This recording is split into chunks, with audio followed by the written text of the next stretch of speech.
Good morning friends, I welcome you all at your favorite YouTube channel VIGYAN VIHAN. We are restarting the problem solution series for general aptitude of UGC-CSIR NET. The general aptitude part is inevitable part of UGC-CSIR NET, which consists of 15% out of the total marks, which is 200 for this paper. So I suggest the candidates who are preparing for this exam to please try these problems, and if you can solve these problems efficiently, that would be an advantage to get you a better rank and score in this exam. In this video, we are solving problem number 1 to 5 of UGC-CSIR NET June 2012 for Physical Sciences and Life Sciences paper. So let's start the solution. Here is our first problem. In this problem, in still air fragrance of a burning stick will be smelt by an observer quickest when the experiment carried out at, there are four options. Option 1, low altitude, higher air temperature. Option 2, higher altitude, low air temperature. Option 3, low altitude, low air temperature. Option 4, high altitude, high air temperature. The question is asking that in which conditions the smell or the fragrance can be smelt by an observer. The altitude mean here the height from the earth's surface, and we know that in low pressure and higher temperature conditions, airflow is maximum and the lowest density of air stimulates the vaporization of scent or any kind of gas. So we can eliminate two options out of these given four options because higher temperature conditions are only in two options, option 1 and option 4. Now we will have to find out the low pressure condition.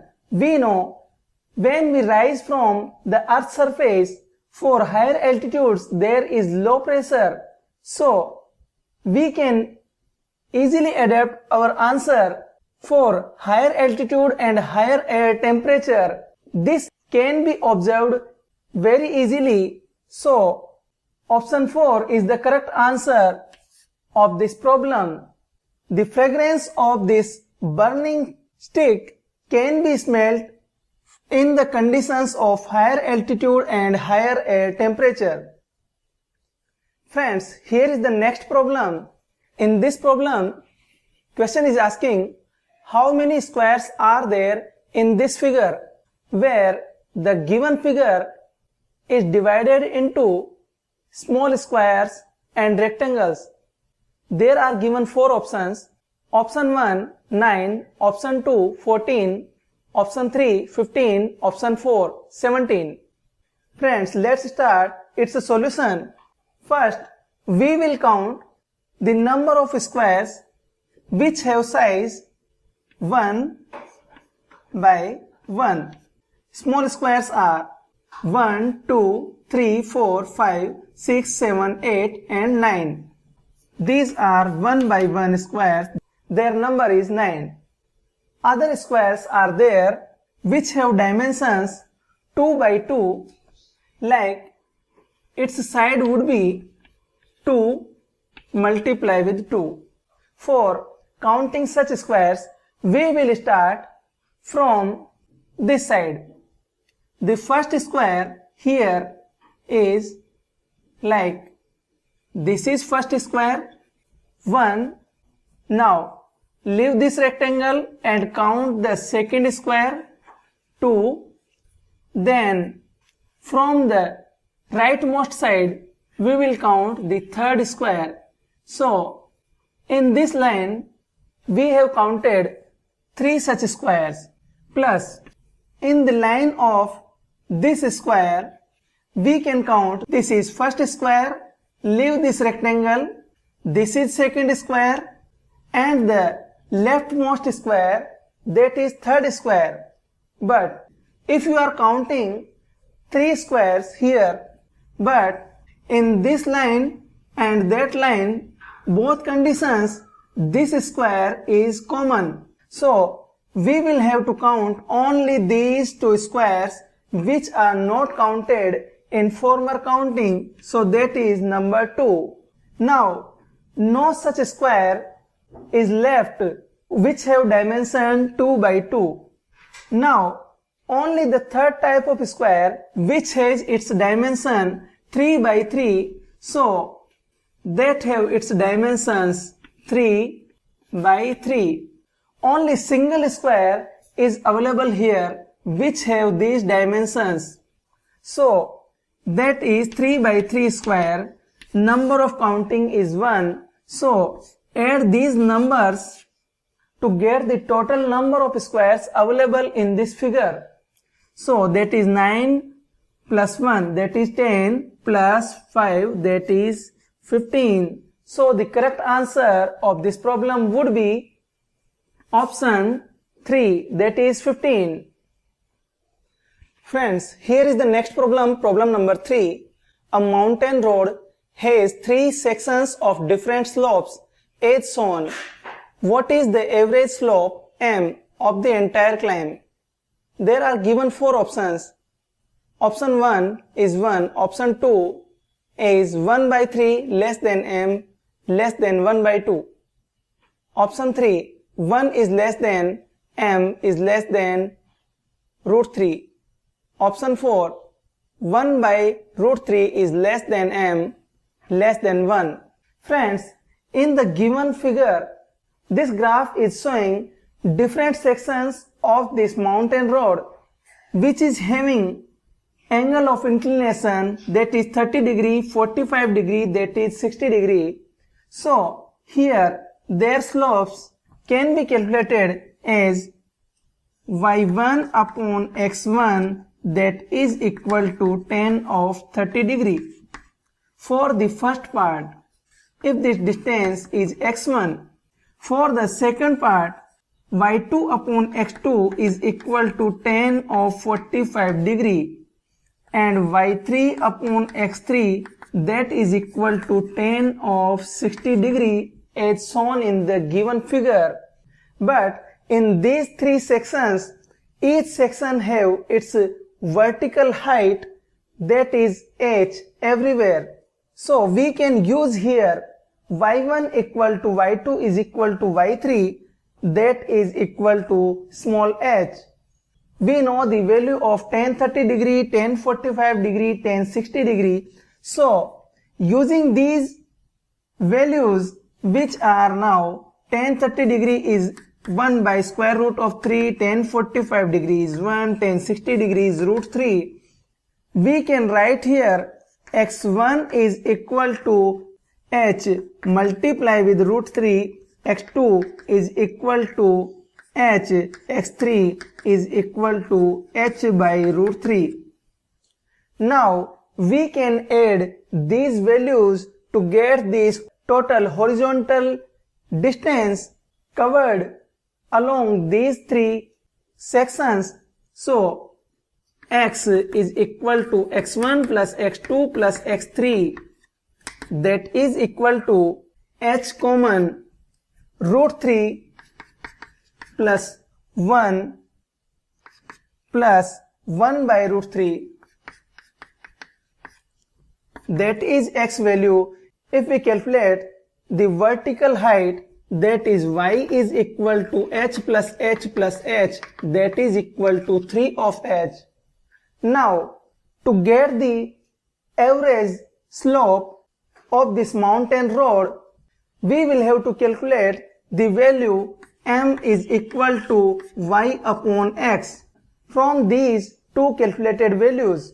Now we put these 2 values in this equation to get the average slope. M would be equal to y upon x, but y value is 3h, x value is h multiplied with root 3 plus 1 by root 3. If we calculate, h and h value are cancelled and you get 3 root 3 upon 3 plus 1 plus root 3. That is value of m. If we put the value of root 3, the value of root 3 is equal to 1.732. But for approximation, as the given options are very much differ from each other, we will put the value of root 3 equal to 1.7 only. Then 3 multiply with 1.7 upon 4 plus 1.7, that would be equal to 5.1 divided by 5.7. The average slope of this mountain road is greater than 1 by root 3 and less than 1, because 1 by root 3 can be calculated as 1 by root 3 equal to root 3 upon 3, that is 1.7 divided by 3, that is nearly equal to 1.5. So the correct answer of this problem is option 4. Friends, here is the next problem, problem number 4.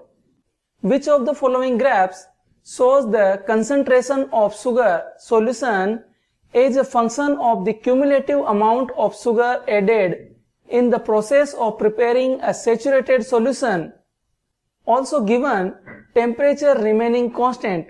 There are 4 given curves. We will have to find out an appropriate curve. Friends, to solve this problem, we need some previous knowledge to apply here. First, we know that when you add sugar in water, you will get more and more concentration, and the concentration will be proportional to the cumulative amount of added sugar. So, if you watch these 4 graphs, only graph 1 is showing the proportionality curve, which is a linear curve, but we will have to use the concept of saturated solution. So, after the saturation condition is achieved, if you add more and more an amount of sugar, then also there is no change in its concentration. So, only the curve option 2 is showing this condition, because before the concentration level in saturated condition, this curve is showing a linear growing curve with the cumulative amount of added sugar. And after this saturation condition, this curve is showing no change of concentration with added amount of sugar. All the other curves are showing different conditions. In this curve, option 4, you see a vertical line which is showing that without adding any amount of sugar, you get its concentration increased abruptly. And also in the figure 3, you are getting this vertical part of this curve. So again, the correct answer of this problem would be option 2. Here is the next problem, problem number 5. There are sand piles which are geometrically similar but of different heights. The ratio of the masses of the sand comprising 2 randomly chosen piles will be equal to the ratio of the. There are given 4 options. Option 1, pile's height. Option 2, square of the pile heights. Option 3, cube of the pile heights. Option 4, cube roots of the pile heights. Friends, we are going to solve this problem. All the sand piles are geometrically similar. So, with general reason and common sense, we can choose the pile is in form of a cone. We know the volume of the cone is given by 1 by 3 pi r square h, and each pile of sand will have the same density, so their masses would be in the ratio of their volume. So we can easily get here mass is proportional to r square h. Also, all the piles are similar but have different heights. If these piles are similar geometrically, in that condition, these piles' base radius would be in the ratio of their heights. So, we can assume here the r by h value would be some constant, so r can be written as c multiplied with height. So, put here the value for mass and volume. You would get mass would be proportional to, put here ch value, and you would get here h cube. Because the constant value is not required in such a relation, we can give a correct answer using this relation. Question is asking the ratio of the masses of the sand comprising two randomly chosen piles will be equal to the ratio of the, option 3 is the correct answer of this problem, cube of the pile's height. So mass is proportional to height cube. Option 3 is the correct answer of this problem. Friends, you can download this paper from the Google Drive link given in the description below. Keep practicing. I wish you all the best for your exam. Thanks for watching this video. If you like this video, please share it with your friends. For latest updates, please subscribe this channel and don't forget to tap on the bell icon so that you can get notifications. Thank you.